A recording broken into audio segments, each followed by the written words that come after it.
morning guys! Welcome to my channel. So today ipapakita ko sa inyo ang aking version ng shabu-shabu gamit ang cream of mushroom saka itong ilang fresh ingredients. Ito yung ating Knorr cream of mushroom, patis, carrots,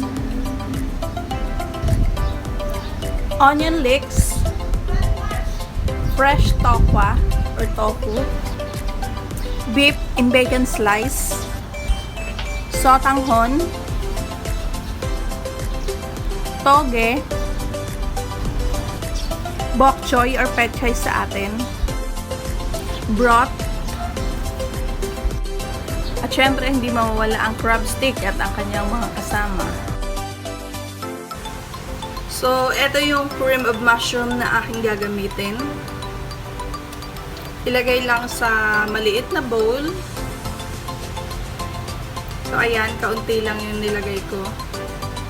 Sa halagyan ng kaunting tubig. So, tutunawin natin siya hanggang wala na yung buo-buo. So, kapag tunaw na siya, ibuhos na natin siya sa sabaw. So, ayan. Saka tayo mag-assemble ng ating mga gulay at ilang ingredients. So, unahin natin yung toge.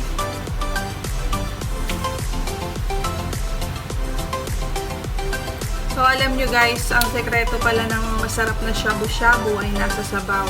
So, kung masarap yung sabaw nyo, siguradong masarap din yung inyong shabu-shabu.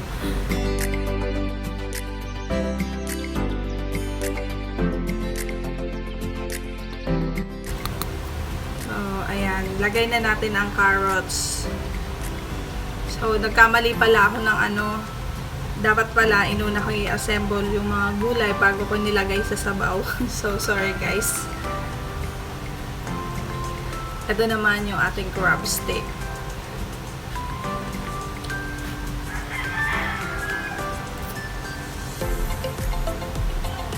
Ayan, ayusin lang natin para maganda ang ating food presentation.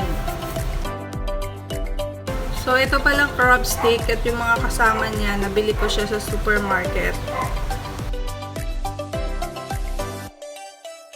Pero kung meron naman kayo mga fresh ingredients, gaya ng squid, fresh shrimp, fresh crabs, pwede yun, mas masarap yun at mas masustansya. So, nagkataon lang na wala tayong fresh seafoods ngayon. So, kaya ito yung ginamit ko.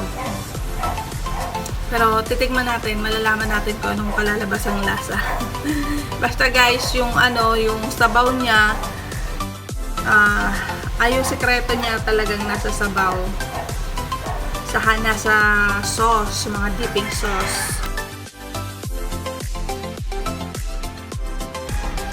So guys, yung dipping sauce, wala akong pre-provide ngayon na video. So, maybe one of these days mag-upload ako ng video niya.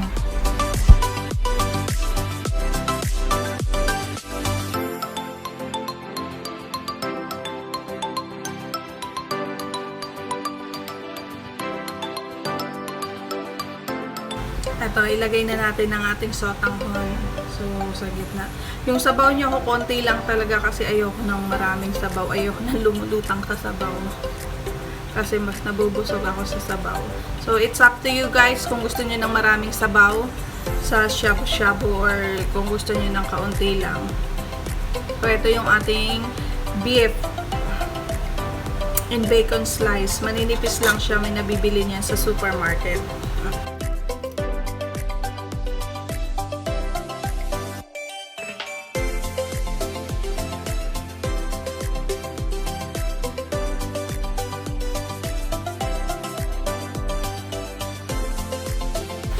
Ayan, ilagay na natin yung onion leeks. Guys, yung authentic na shabu-shabu, meron siyang mga Chinese ingredients. So, kung gusto niyo ng authentic talaga, bili na lang tayo sa supermarket ng mga Chinese ingredients para sa shabu-shabu. So, itong pinapakita ko sa inyo, ito yung version ko ng shabu-shabu.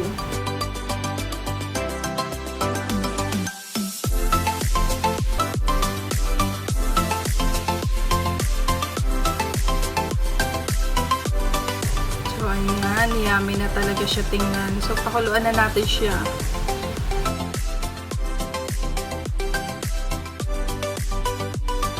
Pakuluan lang natin siya ng 10 minutes, guys. At habang kumukulo siya, ilubog natin yung mga nasa ibabaw na hindi pa na kukuluan. So, para safe siya kainin at para at least lutong-luto siya.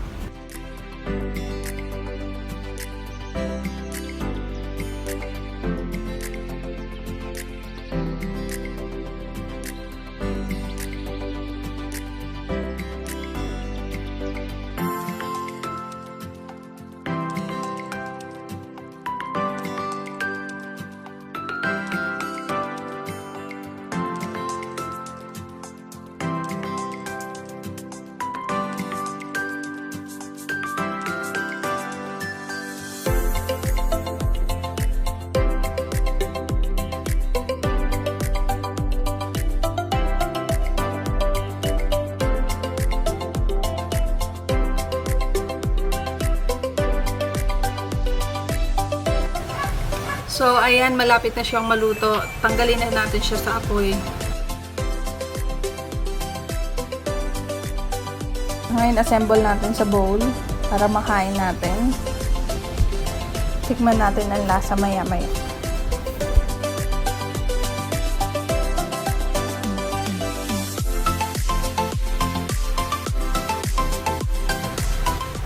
Guys, para sa dipping sauce, wala akong in-upload na video. So, pwede na, may na mga nabibili naman noon mga dipping sauce sa supermarket. So, ayan. Mas masarap kasi siya pag idinidip. So, ang shabu-shabu talaga, dinidip talaga siya sa sauce para mas lumabas yung lasa niya. So, ayan. Ayusin lang natin, assemble natin para mas masarap siya tingnan at mas ganahan tayong kumain.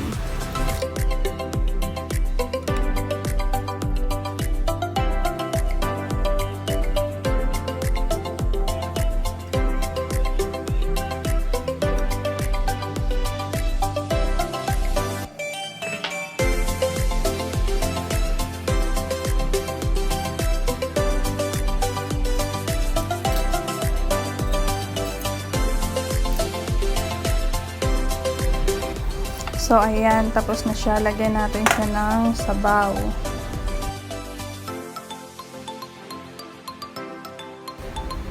So, ayan, tapos na akong mag-assemble. Ang sarap niyang tingnan. At ready na rin akong kumain. So, guys, ulitin ko, ito yung version ko ng shabu-shabu. So, ayan, i-ready na natin ang ating mga paboritong sausawan. Ready na ako, guys.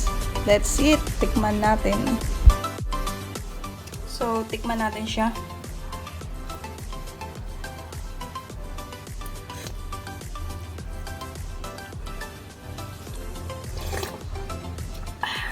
Sarap. Chinese style, pero Pinoy. Sabi, try nyo guys. So, ayan, dito na nagtatapos ang aking video. Thank you for watching and don't forget to subscribe on my channel.